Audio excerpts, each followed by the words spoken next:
మీ business ఏదైనా మీ ఊర్లో promotion చేయాలంటే అది సుమన్ టీవీతోనే సాధ్యం. ఇప్పుడే సంప్రదించండి.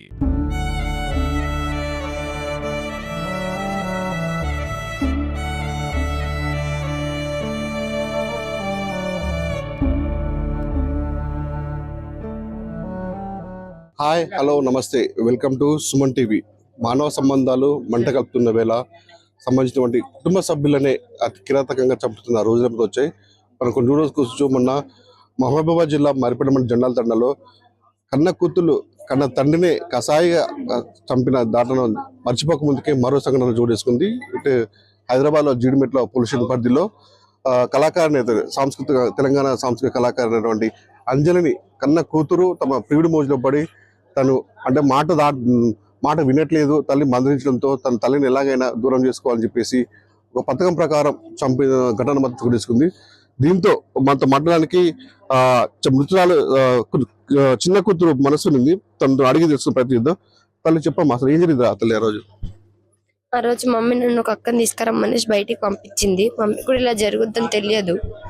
అయితే అక్క నన్ను బయటికి పంపించినాక బయటికి వెళ్ళేసి నేను వస్తుంటే వాళ్ళు వచ్చినట్టున్నారు. శివ అనే వ్యక్తి వాళ్ళు అనే వాళ్ళ తమ్ముడు ఇంకెవరు వచ్చినా తెలియదు. నాకు కనిపించింది అయితే వాళ్ళిద్దరు ఒప్పుకుంది కూడా మేము చేసినాం అనేసి వాళ్ళు ఒప్పుకున్నారు. వాళ్ళు ఏం చెప్పారంటే, నేను ఇంటికి వచ్చి చూసినప్పుడు అక్క బయటికి వచ్చింది. నాకేం అర్థం కాదు అక్క బయటకు. నేనేమనుకున్నా అంటే అక్కయ్యకు ఆ అబ్బాయికి ఎప్పుడు ఎన్ని సంవత్సరాలు పరిచయం ఉంది, అసలు ఎలా పరిచయం? 8 నెలల పరిచయం ఉంది. శివ అనే వ్యక్తి ఎలా పరిచయం అంటే, ఇన్స్టాగ్రామ్ లో అనే రజక అనే స్టోరీ పెట్టుకుంటే దాన్ని చూసి వీళ్ళిద్దరికి మాటలు కలిసినాయి.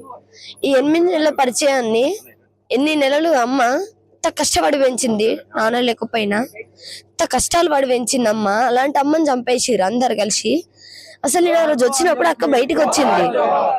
అక్క బయటికి వచ్చి చూసింది, నన్ను చూసి మళ్ళీ లోపలికి వెళ్ళింది. నాకు ఏమనుకున్నా అంటే, మమ్మీ చెప్పిందేమో ఇంకా నేను వస్తలేను అని చెప్పేసి చూసేసి తీసుకొని రమ్మందేమో అనుకున్నా. కలిసినప్పుడు పోలీసులకి ఫిర్యాదు చేశారు అమ్మకి ఇట్లా ఏమన్నా? అక్క అంతా వెళ్ళిపోయింది. మొన్న ట్యూస్డే రోజు వెళ్ళిపోయింది. మమ్మీ మిస్సింగ్ కేసు పెట్టింది. కేసు పెడితే పోలీస్ వాళ్ళు ఏం చేసిరంటే ట్రాప్ చేసిరు అనే ఫోన్ ని.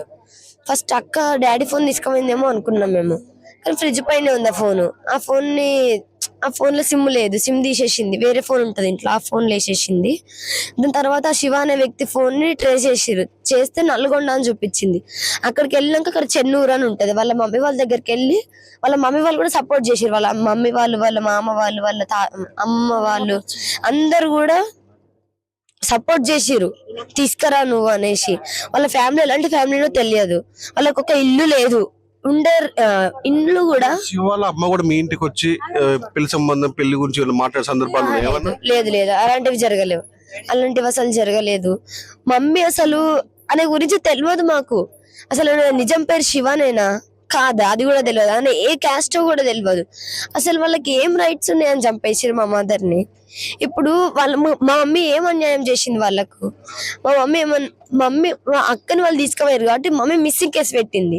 అయితే ఇట్లా మమ్మీ తీసుకొచ్చేసింది కాబట్టి అక్కని వాళ్ళు పెట్టుకొని చంపేస్తే ఇంకోసారి తీసుకురాదు కదా, మేము ఉండొచ్చు, మేము హాయిగా బ్రతకొచ్చు అనేసి ప్లాన్ వేసుకురంట. వాళ్ళ తమ్ముడు చెప్పిండంట, శివ అనే వ్యక్తి వాళ్ళ తమ్ముడు చెప్పిండంట. నిన్న పోలీస్ వాళ్ళు కొడితే చెప్పిండంట, మేము ఇట్లా ఫస్ట్ నుంచి అనుకుంటున్నాం వాళ్ళ మదర్ని చంపేయాలనేసి. మేము ఫస్ట్ నుంచి అనుకొని ప్లాన్ వేసుకొని ఇప్పుడు చేసేసినాం సార్.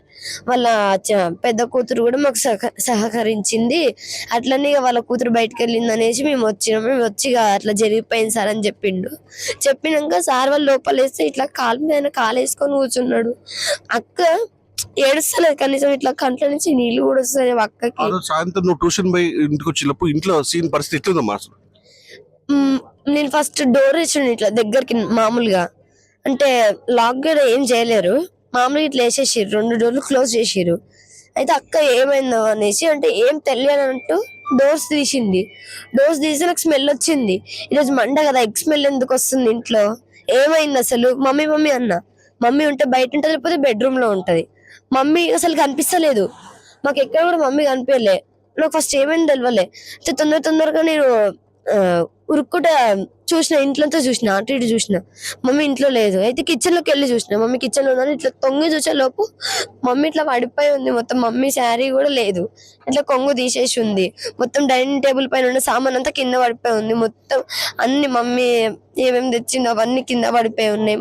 మమ్మీకి ఇక్కడ దెబ్బ తాకింది. రాడ్ తీసుకొని కొట్టాలంటే కొబ్బరికాయ కొట్టడం కోసం మేము దేవుని దగ్గర సుత్తి తెచ్చి పెట్టుకున్నాం, మేక్స్ కొట్టడానికి దానికి అనేసి. ఆ సుత్తి తీసుకొని కొట్టిర్రు, బ్యాక్ సైడ్ కొట్టిర్రు సరిపోద్దేమో అనేసి.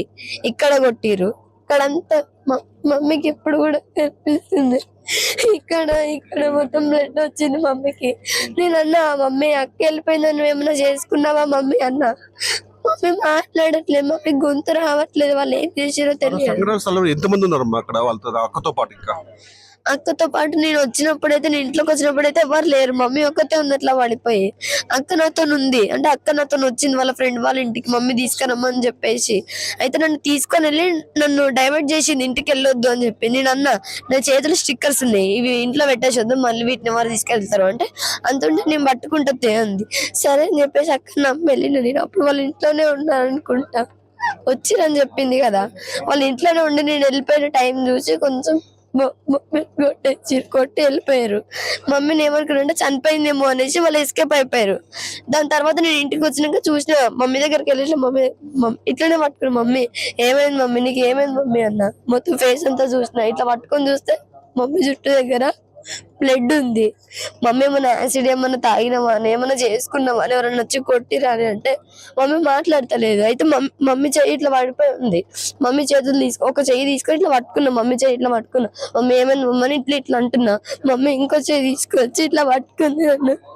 పట్టుకున్నాక అక్క నన్ను అక్కడి నుంచి తీసుకెళ్ళిపోయింది. అంబులెన్స్ ఫోన్ చేయంటే ఫోన్ చేయలేదు. మేము 108 కి ఫోన్ చేస్తే వాళ్ళు కట్ చేసి, మమ్మీ నన్ను ఇట్లా పట్టుకుంది, ఈ చేతులు పట్టుకుంది మమ్మీ.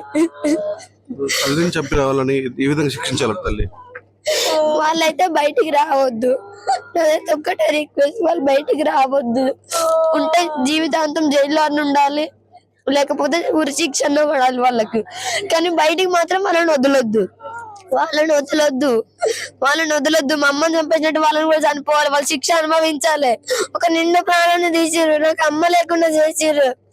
మా డాడీ పోయిన ఇయర్ చనిపోయింది, మా డాడీ ఈ ఇయర్ ఏమో మా అందరు చనిపోయింది. ఇప్పుడు నేను ఎవరు లేని అనాథన అయిపోయినా, నన్ను ఎవరు చూసుకుంటారు, వాళ్ళకి ఏం రైట్స్ ఉన్నాయో చంపేసాను మా మమ్మీని. అసలు ఊరు నుంచి తీసుకొచ్చినాక పోలీస్ వాళ్ళ దగ్గర ఉండే, ఆయనేమో పోలీస్ కస్టడీలో ఉండే. అయితే ఆయన మొన్న సాయంత్రం వదిలేసిరంట కస్టడీ నుంచి. ఎందుకు వదిలేసిరు అసలు? నిన్న కోర్టుకి వెళ్ళదు ఉండే మమ్మీ వాళ్ళు, కోర్టుకి వెళ్తే సాక్ష్యం చెప్తుంది అనేసి మొన్న మండే రోజు వచ్చి ఇట్లా చేసిరి, ఈ పరిస్థితి తెచ్చిర్రు. మేము ఇప్పుడు మొత్తం నాకు ఏం చేయాలో అర్థమైతలేదు. మమ్మీ కొనువు పెడతాను ఉంటే కూడా మమ్మీ చున్నీ తీసుకొని అక్క ఇచ్చిందంట, అక్క చున్నీ ఇచ్చాను తీసుకొని మమ్మీ కొనువు పెడుతూ ఉండే. లేచి కూర్చుందంట మమ్మీ, నాకు దెబ్బ తాకిందని వెనకాల చూసుకుంటుంది. నేను చూసిన మమ్మీని అప్పుడు. వాళ్ళు మమ్మీ కనిపించకు అని చెప్పారు. అయితే నాకు భయమైంది, నిజంగా వాళ్ళు చెప్పినట్టు ఏమన్నా అయిద్దేమో అనేసి నేను ఒక అక్క వాళ్ళ ఇంటికి వెళ్ళిన. అప్పుడు అక్క ఏం చేసిందంటే, వాళ్ళే ఒప్పుకుంటారు, ఇట్లా అని పోయేటప్పుడు చున్నీ అన్న చేతికి ఇచ్చిన, చున్నీ అన్న చేతికి ఇస్తే మమ్మీ కూర్చుంటే మమ్మీ మెడకేసి గట్టిగా లాగితే మమ్మీ జన్మ ఇలా పడిపోయి. నాకు వచ్చి ఏం చెప్పారంటే, మమ్మీ ఫేస్ మీద ఇట్లా నీళ్ళ చల్లినాము, చల్లి ఇట్లా అన్నాక చూసి అని పడిపోయింది ఇట్లా. నాకు అబద్ధం చెప్పి అందరు అమ్మ నెక్ దగ్గర కూడా అమ్మ చైన్ ఉంటే అమ్మ చైన్ పట్టుకొని కూడా ఇట్లా టైట్ చేసిరు. ఆ చైన్ కూడా తెగిపోయి ఉంది మమ్మీది, ఇప్పుడు లోపల ఉంది అది నా దగ్గర. ఆ చైన్ తెగిపోయి ఉంది, ఆ చైన్ ని కూడా టైట్ చేసి పట్టుకున్నారు. ముగ్గురు కలిసి హత్య చేసేసారు. సీఎం రేవంత్ రెడ్డి గారు మాకు న్యాయం చేయాలి, అందరూ. వాళ్ళు మాత్రం బయటికి రావద్దు. ఇప్పుడు మా మమ్మీ పరిస్థితి ఎట్లుందో వాళ్ళ పరిస్థితి కూడా అంతే కావాలి. మాకు అందరికి న్యాయం జరగాలి, మా కుటుంబానికి. సీఎం రేవంత్ రెడ్డి గారు, సీతక్క గారు, కొండ సురేఖక్క గారు అందరు మాకు న్యాయం చేయాలి. మమ్మీ పనిచేస్తున్న టీఎస్ఎస్ జాబ్ లో కళాసారథి జాబ్ మమ్మీది, గద్దర్ వెన్నెల అక్క కూడా మాకు న్యాయం చేయాలని కోరుకుంటున్నాం. వాళ్ళు మాత్రం బయటికి రావద్దు, పడితే ఉరి శిక్ష పడాలి ముగ్గురికి. వాళ్ళు బయటికి రావద్దు, వాళ్ళ ఫ్యామిలీని కూడా పట్టుకోవాలి అందరూ. వాళ్ళ ఫ్యామిలీ కూడా సపోర్ట్ చేసింది,